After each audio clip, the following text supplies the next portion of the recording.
नमस्कार, मैं जितेंद्र चतुर्वेदी। इन दिनों हिंदुस्तान में यात्राओं का दौर चल रहा है। नीतीश जी की भी एक यात्रा निकली है, राहुल गांधी की यात्रा चल ही रही है और भी छोटी मोटी कई यात्राएं विपक्ष निकाले हुए। अब जब इस यात्रा के बाबत बात होती है तो सवाल उठता है कि ये अपनी जड़ तलाशने के लिए निकले हैं या जड़ खोदने के लिए निकले हैं। तो छूटते ही सामने वाला ये जवाब देता है कि साहब भाजपा की जड़ खोदने निकले हैं। तो क्या वाकई में ये मुमकिन है कि वो भाजपा की जड़ खोद पाएंगे या फिर भाजपा जिस तरह से चुनौती खड़ी कर रही है उसने उन्हें अपनी जड़ तलाशने के लिए मजबूर कर दिया है।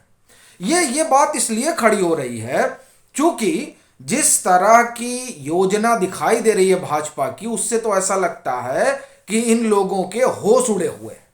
वह इसलिए चूंकि इन्होंने यात्राओं का दौर, खुद को खोजने का दौर, आत्ममंथन का दौर अब शुरू किया और भाजपा इस दौर से एक तरह से आप कहिए कि उसने ये दौर तो मई 2022 में ही शुरू कर दिया था। और थोड़ा और पीछे जाएं और जो किताब है अमित शाह और भाजपा की यात्रा, उसमें तो बड़े करीने से इस बात को रेखांकित किया गया है कि भाजपा किस तरह से काम करती है चुनाव के लिहाज से और वो सीटों को कैसे देखती है, उन सीटों का विभाजन कैसे करती है। और दरअसल वहां जो बात दिखी वही जो आगे आपको बताएंगे उसमें आपको नजर आएगी। हुआ क्या कि मई 2022 में एक योजना शुरू होती है, लोकसभा प्रवास योजना। इसकी पृष्ठभूमि आपको बताता हूं। भाजपा ने कुल 2019 में 433 सीटों पर उन्होंने चुनाव लड़ा था और जिसमें से 303 सीटें वो जीते थे, तो 144 शेष रह गई।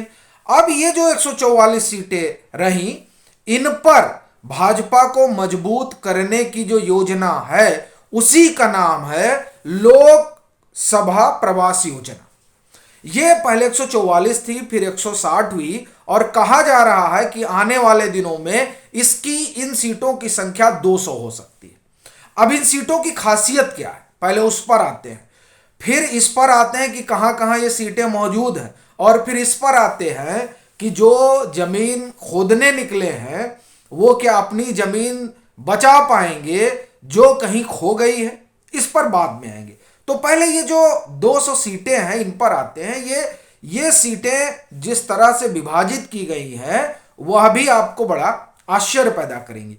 इसमें वो भी सीटें हैं जो भाजपा जीती है और वह भी सीटें हैं जो भाजपा हारी है। जीती सीटें वो हैं जहां जीतने का मार्जिन बहुत कम है। इन 160 में जहां पर काम हो रहा है और आगे कहा जा रहा है 200 आ जाएंगी, तो उस सब के लिहाज से आपको बता रहा हूं। दूसरा, जो हारी हैं उन हारने वालों में सीटों में कहां दूसरे नंबर पर भाजपा रही और कहां तीसरे नंबर पर भाजपा रही, इस तरह का विभाजन है। और जहां कम मार्जिन से हारे वहां जीत की एक अपनी अलग स्ट्रेटेजी है कि कैसे ये सीट निकलेगी। जहां हारे तो दूसरे नंबर पर रहे तो वहां एक अलग स्ट्रेटेजी है।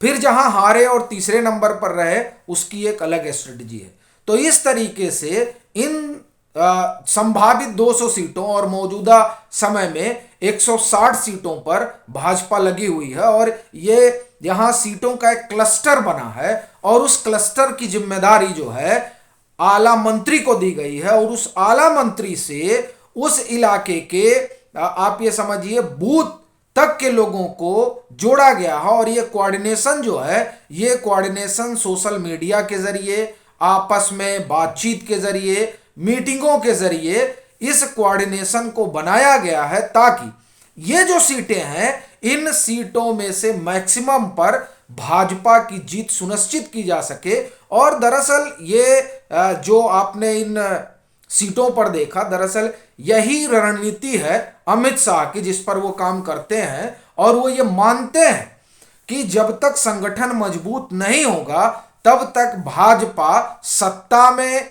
है तो आगे बनी नहीं रह पाएगी। और इसीलिए उन्होंने एक मुकम्मल तस्वीर खींची जो अमित शाह और भाजपा की यात्रा में दिखाई देती है कि किस तरह से सीटों को बांटा जाता है, ए बी सी डी, उसी की बानगी ये सीटें हैं। तो एक तो इस तरीके से जो है ये मुहिम में लगे हुए हैं। दूसरा, जब आप ये गौर करेंगे कि इलाके कौन से हैं, तो उसमें दक्षिण और पूर्वी इलाके तो है ही हैं, लेकिन आपको जान के बड़ा ताज्जुब होगा कि उसमें उत्तर प्रदेश भी है। और उत्तर प्रदेश की 8 सीटें हैं। वो 8 सीटें आपको मैं बताता हूं। रायबरेली, अंबेडकर नगर, श्रावस्ती, लालगंज, मुरादाबाद, अमरोहा, संभल और मैनपुरी। मैनपुरी भी इनके रडार पर है। और महाराष्ट्र की 16 सीटें हैं, जिसमें बारामती भी है जो शरद पवार का गढ़ है। तो 2024 के चुनाव में यह मुमकिन है कि कई किलेदारों के किले ढहेंगे और कई मठाधीश एक बार फिर सियासी बियाबान में जाएंगे, चूंकि ये तो बड़े करीने से काम कर रहे हैं। और दक्षिण और पूरब की जो स्ट्रेटजी है उस पर हम लोगों ने कल चर्चा की थी कि किस तरीके से तेलंगाना की सीटों को रेखांकित किया गया है, किस तरीके से तमिलनाडु की सीटों को रेखांकित किया गया है, कैसे कर्नाटक, केरला, आंध्र, इन लोगों को देखा जा रहा है। ये तमाम स्ट्रेटजी जो है वो इस तरीके से गढ़ी जा रही है ताकि भाजपा 2023 में तिबारा वापसी कर सके। अब आप देखिए कि इस तरीके से अगर आप उस किताब को जिसकी हमने चर्चा की और ये जो स्ट्रेटजी है भाजपा की, इन दोनों को आप एकाकार करें और फिर आगे बढ़ें, आप क्या पाएंगे?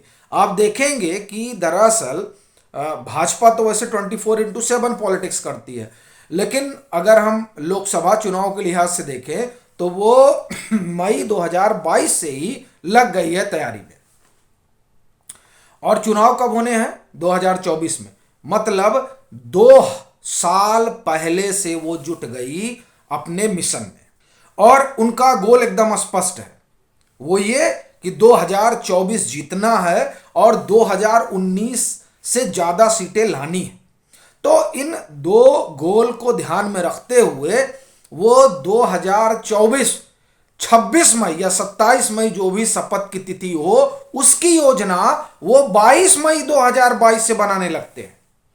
अब आप फर्क समझिए कि जड़ खोदेंगे जो यात्रा पर निकले हैं, या जो उनकी जड़ थोड़ा बहुत बची है उसे खोज कर बचाए रह पाएंगे, ये आज उनके सामने सबसे बड़ा सवाल है। फिर वो चाहे राहुल गांधी की भारत जोड़ो यात्रा हो या नीतीश जी की समाधान यात्रा।